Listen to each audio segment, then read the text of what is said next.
ऊपर वाली बहू। ये कहानी शुरू होती है सुशीला के घर से।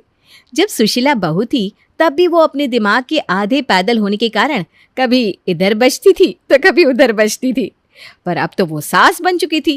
पर ज्यादा कुछ बदलाव सुशीला में अब भी देखने को नहीं मिल रहा था। सवेरे सवेरे आधी नींद में अपने कमरे से फोन पर बात करते हुए निखिल बाहर आता है। इसमें मैं क्या बोलूं दिव्या, तुम मम्मी से बात कर लो ना। मैं मम्मी से बात कर रही हूँ। जब हम दोनों की लव मैरिज की बात करनी थी तब तो मेरी मम्मी से बात करने के लिए तुम कूद कूद कर इंटरेस्टेड दिखा रहे थे, और अब मुझे तुम्हारी मम्मी को अगर कुछ कन्वे करना है तो मैं मम्मी से बात करूँ? क्यों भाई, फिर तुम बीच में क्यों हो? अरे नहीं बाबू, तुम तो नाराज हो गई। मेरा मतलब है कि तुम पहले ही सब कुछ सामने से क्लियर रखोगी तो आगे हमें प्रॉब्लम नहीं होगी ना। वरना पता चला तुम्हारी बात को मैंने गलत तरीके से मम्मी के सामने रख दिया तो बनती बनती बात बिगड़ जाएगी ना बाबू। निखिल की बातचीत सुनकर सुभाष कहता है, अब फिर ये कौन सी फरमाइश ले आया? अरे कुछ ज़रूरी बात कर रही होगी। आज के ज़माने की लड़की है, आप बिना फट से मुंह खोलकर कुछ भी बोल देते हैं। अभी दिव्या सुन लेती तो। कोई बात है क्या निखिल बेटा? अब मैं स्पीकर पर करता हूँ दिव्या, तुम बोलो। नमस्ते पापा जी, नमस्ते मम्मी जी। आई होप कि मेरी प्यारी जिठानी जी भी वहीं होगी। वो क्या है ना मम्मी जी, मैं ये कह रही थी कि शादी को हमारी अभी 6 महीने बाकी है, तो क्यों ना हम घर के ऊपर एक और मंजिल तैयार कर ले। मतलब मुझे तो ऑफिस जाना होता है, आप तो जानती है कि ऑफिस है तो कभी बॉस तो कभी ऑफिस के लोग तो घर पर आएंगे ही। मैं नहीं चाहती मेरे कारण आप लोगों को प्रॉब्लम हो या लेट नाइट मीटिंग के कारण किसी की नींद डिस्टर्ब हो। अभी सही से आई भी नहीं और अभी से घर के बंटवारे की बात शुरू कर दी चुटकी ने। तू फ़ोन लेकर जा कमरे में निखिल, हम बात करते हैं आपस में इस बारे में। और जैसे ही निखिल अंदर जाता है प्रियंका कहती है, आपको समझ में आया मम्मी जी? क्या कह रही थी आपकी छोटी बहू दिव्या? तो क्या मैं तो जान पड़ गवार लगती हूँ? अपने ज़माने की बीए हूँ मैं, वो भी फर्स्ट डिवीज़न से। नहीं समझी क्या मैं वो क्या कहना चाह रही थी? बात तो उसने बड़ी गंभीर कर दी है सुभाष जी, वो भी शादी के पहले ही। ये हुई ना बात। आप तो बहुत जल्दी समझ गई मम्मी जी। एफडी तुड़वानी पड़ेगी तब जाकर दूसरी मंजिल खड़ी होगी। सोच तो बड़ी अच्छी है दिव्या की कि हमें तकलीफ ना हो इसलिए दूसरा फ्लोर बनवाने को कह रही है, और क्या ही चाहेगी हमारे लिए वो। ये सुनकर ना मेरा तो मन बाग बाग हो गया। बताइए बहू आई नहीं कि घर पर एक नया मंजिला बन रहा है। शुभ तो है मेरी निखिल की पत्नी के पैर। मम्मी जी यही समझिए आप। तो और क्या समझना है? तो जा अपनी रसोई संभाल। और घर पर शुरू हो जाता है दूसरा मंजिला बनने का काम। ये क्या बात हुई भाई? नए मंजिले में रहेगी छुटकी और ऊपर हो रहे काम के कारण प्रॉब्लम झेलूं मैं। पूरी रसोई में सीमेंट हो रखा है, दिमाग भी खराब हो गया है। अरे मुझे क्या, मैं क्यों फिक्र कर रही हूँ? मम्मी जी को ही बनवाना है ना दूसरा माला, तो वही खाए इस धूल मिट्टी के खाने को। और गुस्से में प्रियंका वही खाना सभी को परोस देती है। खाना देखते ही निखिल उठ खड़ा होता है। खाना आते ही कहाँ चल पड़ा तू? वो पापा ऊपर काम हो रहा है ना, तो खाने में तो धूल मिट्टी गई होगी, इसलिए दिव्या ने मेरे लिए खाना ऑर्डर कर दिया था, वो आता ही होगा, मैं वही खा लूँगा। ये कहकर निखिल कमरे में चला जाता है और बाकी सभी को वही खाना खाना पड़ता है। पर इस पर सुशीला कुछ नहीं कहती। जैसे ही खाना खत्म होता है वो सीधा कमरे में जाकर अपनी बहन मंजू को कॉल लगाती है। अरे सुशीला, तेरा तो घर बन रहा है। देखा, मैंने बताया था ना, पंडित जी ने कहा है कि इस साल नया घर बनने का शुभ योग है तेरी कुंडली में। अरे क्या मंजू, काहे का नया घर? काम ऊपर होता रहता है और नीचे हर तरफ कचरा पड़ा रहता है। क्यों, तेरी बड़ी बहू काम नहीं करती क्या? बोल उसे सफाई करने को, अभी तो जवान पड़ी है, अभी क्यों करे काम चोरी? अरे नहीं, ये बात नहीं है। ऐसा नहीं है कि वो काम चोर है, जितना होता है करती है। सुबह उठकर एक बार झाड़ू पोछा कर देती है, उसके बाद शाम को भी करती है, फिर वही बर्तन धोना, कपड़े धोना, हम सबका 3 वक्त का खाना बनाना। पर अभी तो ऊपर का माला बन रहा है तो पूरे घर में धूल मिट्टी रहती है। अब देखिए तो खुद के समझने की बात होती है। जब वो 2 बार झाड़ू पोछा कर ही देती है तो 2 बार और कर दे तो इसी बहाने घर तो साफ रहेगा। हाँ, बात तो सही है तेरी। ऊपर से खाना बनाया आज बड़ी बहू ने। अरे क्या बताऊं, खाना खा रही थी मैं या कोरी रेत, समझ में ही नहीं आया। ये मेहनत तो करती है पर बुद्धि इसमें रति भर की नहीं है। एक तरफ प्रियंका, एक तरफ मेरी नई बहू दिव्या इतनी होशियार कि क्या बताऊं। अपने पति के लिए उसने पहले ही खाना बाहर से ऑर्डर कर रखा था। बस अपने पति के लिए खाना ऑर्डर किया, तुम लोगों के लिए नहीं। अरे वही तो, तू ही देख दिमाग की इतनी तेज है दिव्या बहू। बेचारी ने सोचा होगा कि प्रियंका ने जरूर खाना बनाया होगा तो खाना कहीं वेस्ट ना हो जाए, और बाहर का खाने से हमारी तबीयत भी तो खराब हो जाती ना। यही सोचकर खाना सिर्फ निखिल के लिए ऑर्डर किया उसने। तो सुशीला के नेचर का अंदाजा तो आपको हो ही गया होगा। दिन बीतते जाते हैं और ऊपर का फ्लोर बनकर तैयार हो जाता है, जिसे देखने दिव्या शादी से पहले ही अपने ससुराल आ जाती है। मम्मी जी देखिए तो दिव्या तो घर पर आ गई। अरे दिव्या, शादी के पहले ऐसे घर पर नहीं आते। तुम्हें अगर हमसे मिलना था तो हमें कहीं बाहर बुला लेती। ससुराल में शादी के पहले अगर बहू आती है तो उसे अच्छा नहीं मानते। पर इसके पहले कि दिव्या कुछ बोलती, उसकी मंद बुद्धि सासू माँ पहले ही उसकी साइड लेते हुए खड़ी हो जाती है। वही तो, बहू दिव्या ने तो मुझे पहले ही फोन कर दिया था कि वो आ रही है, और हमारा घर तो ऊपर के मंजिले पर बना है ना, तो दिव्या तो वहीं रहेगी। ये तो उसका ससुराल हुआ ही नहीं, इसीलिए तो दिव्या मुझे इतनी भाती है। ऐसा नजरिया है तेरा कि क्या कहूँ बहू। ये क्या बात हुई मम्मी जी? ससुराल तो वो होता है ना जहाँ सास ससुर रहते हैं। ऊपर के मंजिले पर रह रहे हैं क्या आप लोग? और अगर ऊपर फ्लोर बना भी है तो उसमें दिव्या रहेगी, ये किसने तय किया? शादी के बाद 2 साल नीचे मैं रही हूँ, उस हिसाब से 2 साल नीचे दिव्या को भी रहना चाहिए। और जहां तक रही उसकी मीटिंग के कारण आप लोगों के डिस्टर्ब होने की बात, तो आप लोग मेरे साथ ऊपर ही रहिएगा। मैंने कभी मना थोड़ी ना किया है। मुझे क्या है मम्मी जी, मैं तो आराम से नीचे रह जाऊंगी। पर अगर आप और पापा जी ऊपर फ्लोर में रहेंगे तो बार बार ऊपर नीचे कैसे करेंगे इस उम्र में? मान लीजिए भगवान ना करे कभी सीढ़ियों से आपका पैर फिसल गया तो? अरे नहीं नहीं नहीं बहू, ऐसा नहीं होना चाहिए। सुन लिया प्रियंका, तू नीचे रहेगी और दिव्या बहू ऊपर। और 1 हफ्ते बाद ही निखिल से शादी कर दिव्या अपने ससुराल आ जाती है, जहां प्रियंका 8 बजे तक नाश्ता तैयार कर देती है। वहां दिव्या आराम से 10 बजे सीढ़ियों से नीचे आती। उठ गई बेबी, तुम बैठो, मैं कॉफी ले आता हूँ।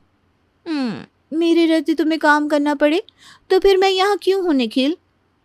वही तो निखिल, अब तो तेरी बीवी आ गई है, अब तू आराम से बैठ, सब कुछ कर लेगी दिव्या। हाँ भाभी, करना ही है। और बताइए मम्मी जी, क्या खाएंगी आप? चलो, किसी ने तो पूछा। मम्मी जी की यही बोली के कारण आज उनका कोई रिश्तेदार इनके मुंह नहीं लगता। सुबह ही तो खिला पिलाकर बिठा दिया और कह रही है अच्छा है किसी ने तो पूछा। अब क्या कलेजा काट कर रख दूं मैं? नाश्ता तो किया है ना मम्मी जी आपने, फिर आप ऐसे कैसे कह रही है किसी ने तो पूछा? क्या मैं पूछती भी नहीं हूं? दिन भर तेरी तारीफ करते करते मेरा मुंह सूखता रहता है, पर तब तो कुछ नहीं कहती तू। अब अगर कुछ कह दिया तो बात पकड़ लेगी हैं? इस तरह से बात हमने पकड़े होते ना, तब तो चल गई होती घर गृहस्थी। इनकी माँ तो इतना टेढ़ा बोलती है कि क्या कहूँ, पर हमने कभी पलट कर कुछ नहीं कहा। पर नहीं, मैं ही पागल हूँ जो कुछ भी बोलती रहती हूँ। बेटे अपने काम में रहते हैं, बहुएं अपने। अकेले बैठे बैठे अब दीवारों से बातें करना सीख लूंगी, वही ठीक है मेरे लिए। क्या प्रियंका, सुबह सुबह मम्मी को रुला दिया तुमने? दिव्या किचन में जाती है और 2 सेकंड में ही वापस बाहर आती है। ओ माय गॉड, ऐसे किचन में कोई कैसे काम करे? पूरा किचन बिखर रखा है भाभी ने। कहाँ मैंने सोचा था सभी के लिए पूरी भाजी और क्या क्या बनाऊंगी, यहाँ तो चाय बनाना भी मुश्किल लग रहा है। मैंने आपको पहले ही बता दिया था मम्मी जी कि गंदे किचन में काम मैं नहीं कर सकती। जा प्रियंका, छुटकी बहू को 1 कप चाय ला कर दे दे। अरे अभी तो आकर बैठी हूँ मम्मी जी, अगर चाय देना है तो देवर जी दे देंगे दिव्या को। यही तो बात है ना बहू, तो बात बात पर अकड़ जाती है। अगर ऐसा ही तेरा नेचर था तो तुझे शादी के बाद बताना चाहिए था, जैसे कि तेरी देवरानी ने मुझे बता दिया था। शादी के पहले ही दिव्या ने मुझसे कह दिया था कि किचन अगर साफ नहीं रहेगा तो वो काम नहीं कर सकती। निखिल किचन में जाकर दिव्या के लिए कॉफ़ी बनाकर लाता है। दिव्या कॉफ़ी पीकर फौरन जाकर तैयार हो जाती है। निखिल उसकी टिफ़िन पैक करके उसे पकड़ाता है और हड़बड़ी में दिव्या अपने ऑफिस के लिए निकल जाती है। और यही पैटर्न चलता रहता है। एक शाम अपनी देवरानी की नखरों और अपनी सास के पैदल दिमाग से परेशान होकर प्रियंका अपनी माँ को फ़ोन लगाती है और उन्हें सारी बात बताती है। अब मैं क्या करूँ मम्मी, मेरी सास को तो आप जानती हैं, उनकी आंखों पर किसी के लिए पट्टी बंध गई सो बंध गई। मेरी दिव्या बहुत भोली है, मेरी दिव्या बहुत सीधी है, इसके अलावा उन्हें कुछ समझ में नहीं आता। ऊपर से ये नया ही सुन रही हूँ मैं, पहले क्यों नहीं बताया? तो जाकर अपनी सास को बोलना कि पहले तो आपने भी नहीं बताया था कि आपका बेटा महीने के 15 दिन शहर से बाहर रहता है। और जहाँ तक रही तेरी सास के सीधे होने की बात, तो ना ही वो सीधी है ना ही उसकी बुद्धि मोटी है। 2 बच्चे पैदा कर लिए और अब भी उसे अकल नहीं आई। और तेरी सास की बुद्धि जो भी हो, उस सब के चक्कर में फ़ायदा तेरी देवरानी को मिल रहा है। मान लिया अगर वो नौकरी कर भी रही है तो उसकी नौकरी के पैसे से तुझे तो कोई फ़ायदा नहीं होने वाला। अब देवर की शादी हो गई है तो तू क्यों उसके 3 वक्त का खाना बनाए। साफ साफ कह दे अपनी सास को कि नाश्ते में आधा काम दिव्या करेगी, रात का पूरा खाना दिव्या बनाएगी। हाँ, अब आप फिक्र मत कीजिए मम्मी, जिस तरह की बोली मेरी सास को समझ में आती है ना, अब उसी भाषा में मैं अपनी सास को ये बात समझा दूंगी। और कुछ देर बाद अपनी कमर पकड़े प्रियंका अपनी सास के पास जाती है। घर पर 2 पैसे बचेंगे तो हमारे ही काम आएंगे ना मम्मी जी। माना कि दिव्या गंदे किचन में काम नहीं कर सकती, ना ही जल्दी उठ सकती है, जो कि उसने पहले ही बता दिया था। पर अब तो उसका ऑफिस जल्दी हो गया है और वो और भी जल्दी उठकर जिम चली जाती है। खैर, जो भी कारण हो, उसी वक्त उठकर वो किचन में नाश्ता भी तो तैयार कर सकती है। करना ही क्या होता है, सब्जी तो बनानी है। पहले ही उठकर साफ किचन में अगर दिव्या सब्जी बनाकर रख दे तो मैं रोटियां सेक दूँ, और शाम को तो मैं ऐसे भी किचन साफ करती हूँ। ऑफिस से आकर दिव्या डिनर बना सकती है साफ किचन में। इससे ना 2 फायदे होंगे। एक तो वो जिम में जाकर पसीना बहाती है, अपना शरीर तोड़ती है, वो काम वहाँ ना करके यहाँ कर लेगी, और जिम में जो पैसे लग रहे हैं वो भी तो बचेंगे ना मम्मी जी। हाँ, इसीलिए तो मैं कहती हूँ तेज है तू। और जैसे ही प्रियंका अपनी सास की चाबी भरती है, दिव्या के आते ही सुशीला शुरू हो जाती है। किचन साफ है बहू, डिनर की तैयारी कर ले, जरा हम भी तो तेरे हाथों का बना खाना खाए। हैं? ये मम्मी जी को क्या हो गया? ज़रूर किसी ने इन्हें चाबी भरी है, क्योंकि वो खुद का दिमाग तो लगाएगी नहीं। मम्मी जी, खाना तो मैं अभी ही बना दूंगी, पर मुझे ना ज़्यादा खाना बनाना आता नहीं। चलिए ना किचन में, आप ही मेरी मदद कर दीजिए ना। और दिव्या के साथ एक ड्यूटी अब किचन में सुशीला जी की भी लग जाती है। पर सुशीला तो सुशीला थी। हमेशा की तरह डिनर के बाद सुशीला अपनी बहन मंजू को कॉल लगाती है। आज बड़ी देर कर दी फ़ोन करने में, सब ठीक तो है ना? हाँ हाँ, बहुत बढ़िया है सब। मुझे क्या होगा, मैं तो बस अभी बर्तन धोकर आ रही हूँ। हे राम, तेरी बहू तुझसे बर्तन धुलवाने लग गई। हद होती है किसी चीज़ की। तू आ जा यहाँ मेरे पास। अरे नहीं नहीं मंजू, भगवान की दया से मेरी दोनों बहुएं गाय है गाय। बस ये दिव्या को ना समझ में नहीं आता। अब तू ही बता, क्यों ही पैसे फूंकने हैं जिम जाकर? हद होती है किसी चीज़ की। वो तो मेरी बड़ी बहू समझदार है, तो उसने इस बात को अलग ढंग से देखकर सुबह के नाश्ते का जिम्मा दिव्या को सौंप दिया। पर फिर वही बात आ गई। दिव्या ने पहले तो बोला था मुझे खाना बनाना आता है, पर अब कहती है मम्मी जी मुझे खाना बनाना नहीं आता। पर इससे सही तो प्रियंका निकली।